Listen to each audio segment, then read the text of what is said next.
ಜಾಸ್ತಿ ಆಗ್ತಾರೆ, ಅದರಲ್ಲೂ ಫೈನಾನ್ಸ್ ಕಿರಿಕಿರಿನೂ ಜಾಸ್ತಿ ಆಗ್ತದೆ, ಫೈನಾನ್ಷಿಯಲ್ ಕಿರಿಕಿರಿ ರಾಜ್ಯದಲ್ಲಿ. ನೋಡಿ, ಒಂದು ನಾನು ಹೇಳುವಂಥದ್ದು, ನಾನು ಹಿಂದಿನೂ ಹೇಳಿದ್ದೀನಿ, ಮೈಕ್ರೋ ಫೈನಾನ್ಸ್ ಕಾನೂನು ಮತ್ತೊಂದು ರಿಸ್ಟ್ರಿಕ್ಷನ್ ಮಾಡೋದ್ರಿಂದ ಮೈಕ್ರೋ ಫೈನಾನ್ಸ್ ಮೇಲೆ ನಿಗಾ ಮಾಡಲಿಕ್ಕೆ ಆಗೋದಿಲ್ಲ.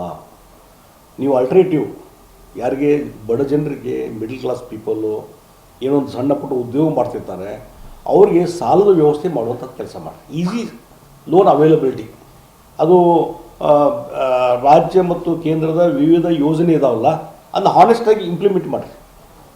ಕಡಿಮೆ ಬಡ್ಡಿ ದರದಲ್ಲಿ ಸಾಲ ಕೊಡ್ರಿ ರೈತರಿಗೆ. ಇವತ್ತು ಜೀರೋ ಬಡ್ಡಿ ದರದಲ್ಲಿ ಸಾಲ ಕೊಡ್ತೀನಿ ಅಂತೀರಿ, ಎಷ್ಟು ಮಂದಿ ಕೊಟ್ಟಿದ್ದೀರಿ ಅಂತ ಹೇಳಿ ಸಿದ್ದರಾಮಯ್ಯವರು ಎಷ್ಟು ಮಂದಿ ಕೊಟ್ಟಿದ್ದೀರಿ? ಅದು ಹಾನೆಸ್ಟಾಗಿ ಕೊಟ್ಟಿದ್ದೀರೋ ಇಲ್ಲೋ? ಮತ್ತು ಈ ಕಾಯಿಪಲ್ಲೆ ಮಾರುವಂಥವ್ರಿಗೆ, ಮತ್ತೊಬ್ಬರಿಗೆ ಬೀದಿ ವ್ಯಾಪಾರ ಮಾಡುವಂಥವ್ರಿಗೆ ಹಲವಾರು ಸ್ಕೀಮ್ ಇದ್ದಾವೆ. ಅದರ ಮುಖಾಂತರ ಇವತ್ತು ಅವರಿಗೆ ನೀವು ಸಾಲ ಕೊಡುವಂಥದ್ದು, ಸಣ್ಣ ಪುಟ್ಟ ಸಾಲ ಕೊಡುವಂಥದ್ದು ಮಾಡಿದರೆ ಕಡಿಮೆ ಬಡ್ಡಿ ದರದಲ್ಲಿ, ಈ ಮೈಕ್ರೋ ಫೈನಾನ್ಸ್ ಆಗಲಿ ಅಥವಾ ಖಾಸಗಿ ಲೇವಾದೇವರು ಅಡ್ರೆಸ್ ಇರೋದಿಲ್ಲ. ಅದು ವ್ಯವಸ್ಥೆ ಮಾಡದಿದ್ದಾಗ ಅನಿವಾರ್ಯವಾಗಿ ಅವರು ಖಾಸಗಿ ಲೇವಾದೇವಿಕರ ಕಡೆ ಮತ್ತು ಈ ಮೈಕ್ರೋ ಫೈನಾನ್ಸ್ ಕಡೆ ಹೋಗ್ತಾರೆ. ಅದರಿಂದ ಹರಾಸ್ಮೆಂಟ್ ಸ್ಟಾರ್ಟ್ ಆಗ್ತದೆ.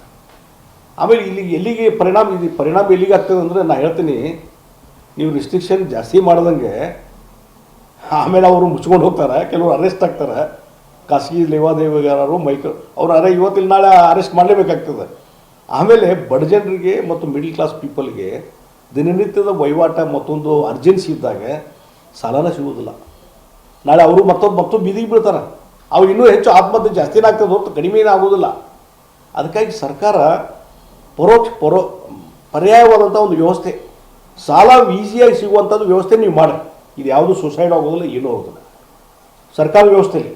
ಸರ್, ಈಗ ಸುಗ್ರೀವಾಜ್ಞೆಗೆ ಕಳಿಸಿದ್ರೆ ರಾಜ್ಯಪಾಲರಿಗೆ ಭಾಳ ಡಿಲೇ ಆಗ್ತದೆ. ಸ್ಟೇಟ್ ಗೌರ್ಮೆಂಟ್ ಭಾಳ ಇಂಟೆನ್ಸಿಟಿ. ನೋಡಿ, ನೀವು ಹಾನೆಸ್ಟಾಗಿ ಮಾಡೋದಾದ್ರೆ ಇದ್ದಂಥ ಕಾನೂನಲ್ಲಿ ಇದ್ದಂಥ ರೂಲ್ಸ್ನಲ್ಲಿ ಇಂಪ್ಲಿಮೆಂಟ್ ಮಾಡ್ಬೋದು.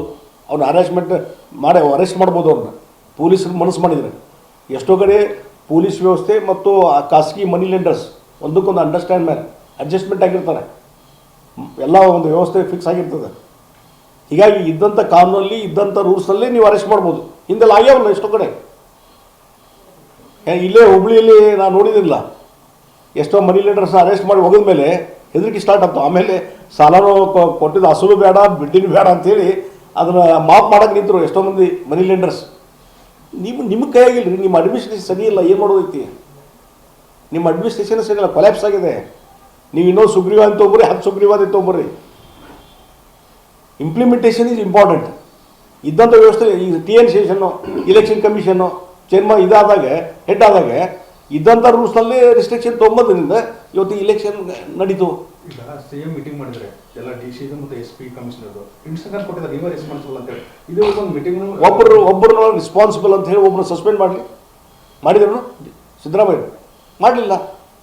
ಅಲ್ಲಿ ಅಷ್ಟೇ ಮೀಟಿಂಗ್ ತೊಗೊಳೋದಾಗ ಅಷ್ಟೇ ಇನ್ಸ್ಟ್ರಕ್ಷನ್ ಕೊಡೋದು, ಅಷ್ಟೇ oral instruction. Implementation, question of implementation ಅದು ಇಂಪಾರ್ಟೆಂಟ್. ಇಂಪ್ಲಿಮೆಂಟೇಷನ್ ಆಗ್ತಾಯಿಲ್ಲ. CM ಹೇಳಿದ್ದು ಇಂಪ್ಲಿಮೆಂಟೇಷನ್ ಆಗ್ತಾಯಿಲ್ಲ. DC SP ಪೊಲೀಸ್ ಕಮಿಷನ್ ಯಾರು ಇಂಪ್ಲಿಮೆಂಟ್ ಮಾಡಿದ್ದಾರೆ? ಮಾಡಿಲ್ಲ ಅಂತಂದರೆ ಯು ಟೇಕ್ ಆ್ಯಕ್ಷನ್. ಇವತ್ತು ಎಲ್ಲೋ ಎಷ್ಟು ಕಡೆ ಸುಸೈಡ್ ಆಗ್ಯದವಾಗ, ಅಲ್ಲಿ ಸಂಬಂಧಪಟ್ಟಂಥ ಆಫೀಸರ್ ರೆಸ್ಪಾನ್ಸಿಬಲ್ ಮಾಡಿರಿ. ನಾವೆಲ್ಲ ಹೇಳಿದ ಮೇಲೂ ಸುಸೈಡ್ ಆಗ್ತಾವೆ, ನೀವು ಯಾಕೆ ಆ್ಯಕ್ಷನ್ ತೊಗೊಂಡಿಲ್ಲ ಅಂತ ಆಯಿತು, ಕಂಟಿನ್ಯೂ ಮಾಡ್ರಿ. ಅವನ್ನ ಆಫೀಸರ್ ಒಬ್ಬರನ್ನ ಸಸ್ಪೆಂಡ್ ಮಾಡಿರಿ. ನೀವು ಮಾಡಿಲ್ಲ, ಮಾಡೋದಿಲ್ಲ. ಇಂಪ್ಲಿಮೆಂಟೇಷನ್ ಆಗ್ತದೆ ಈ ಸರ್ಕಾರದಲ್ಲಿ. ಸುಮಾರು ಹೇಳಿಕೆಗಳು, ಖಡಕ್ ಹೇಳಿಕೆಗಳು ಮಾತ್ರ ಇದಾವೆ.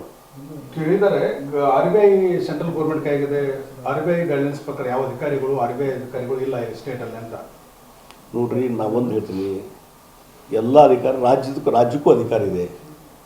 RBI ಆಯಿತು, RBIದವ್ರು ಏನಾದ್ರು ಗುಂಡಾಗಳನ್ನು ಕಳಿಸಿ ಹರಾಸ್ಮೆಂಟ್ ಮಾಡಿ ಸಾಲ ವಸೂಲು ಮಾಡೋಕೆ ಎಲ್ಲರೂ ಹೇಳ್ಯಾರನ್ನ, ಪರ್ಮಿಷನ್ ಕೊಟ್ರನ್ನ ಇಲ್ಲರ?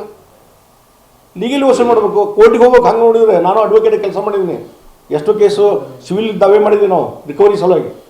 ಎಷ್ಟೋ ಫೈನಾನ್ಸ್ ಕಾರ್ಪೊರೇಷನ್ ಲೀಗಲ್ ಅಡ್ವೈಸರ್ ಇದ್ದೆ ನಾನು. ಲೀಗಲ್ ನೋಟಿಸ್ ಕೊಡೋದು, ರಿಕವರಿ ಮಾಡಲಿಕ್ಕೆ ಚೆಕ್ ತೊಗೊಳ್ಳೋದು, ಇಲ್ಲಾಂದರೆ ಕೋರ್ಟ್ನಲ್ಲಿ ಸಿವಿಲ್ ದಾವೆ ಮಾಡಿ ವಸೂಲು ಮಾಡಿದ್ವಿ ನಾವು. ಈ ರೀತಿ ಗುಂಡಾಗಳನ್ನು ಕಳಿಸಿ, ಮನೆಗೆ ಕಳಿಸಿ ಹರಾಸ್ಮೆಂಟ್ ಮಾಡಿ, ಅಪಮಾನ ಮಾಡಿ ವಸೂಲು ಮಾಡುವಂಥ ವ್ಯವಸ್ಥೆ ಇವತ್ತಿನ ಸರ್ಕಾರದಲ್ಲಿ ನೋಡಾಕತ್ತೀವಿ. ಈ ಹಿಂದ್ಗಡೆ ಸರ್ಕಾರದ ಪಾತ್ರ ದೊಡ್ಡದಿಲ್ಲಂತೆ. ಅಲ್ಲ, ಸರ್ಕಾರದ ಪಾತ್ರನ ಮಾಡಿದವ್ರದ್ದು. ನೀವು ಪ್ರಾಪರಾಗಿ ಲಾ ಆ್ಯಂಡ್ ಆರ್ಡರ್ ಮೇಂಟೈನ್ ಮಾಡಿರಿ, ಪ್ರಾಪರಾಗಿ ಹರಾಸ್ಮೆಂಟ್ ನಿಲ್ಲಿಸ್ರಿ. ಇದ್ದಿದ್ದ ರೂಲ್ಸ್ ಒಳಗೆ ಹಾಕಕ್ಕೆ ಬರ್ತದೆ ನಿಮಗೆ, ಮನಸ್ಸು ಮಾಡಿದರೆ. ನೀವು ಮನಸ್ಸು ಮಾಡ್ತಾ ಇಲ್ಲ. ಎಲ್ಲರದು ಅಂಡರ್ಸ್ಟ್ಯಾಂಡಿಂಗ್ ಐತಿದ್ದು. ಸುಮ್ಮನೆ 4 ಮಂದಿ ಎಲ್ಲ ಸುಸೈಡ್ ಮಾಡ್ಕೊಂಡಾಗ ಮಾತಾಡೋದಷ್ಟೇ. ಸರ್ ಈಗ ನಿನ್ನೆ ಲಾರೋ ಒಂದು ಮಾತು ಹೇಳಿದ್ರು, ಮೋದಿ ಅವರು ಬದಲಾವಣೆಯನ್ನು ಮಾಡಬೇಕು ಅಂತೇಳಿ BJP ಅವರೇ.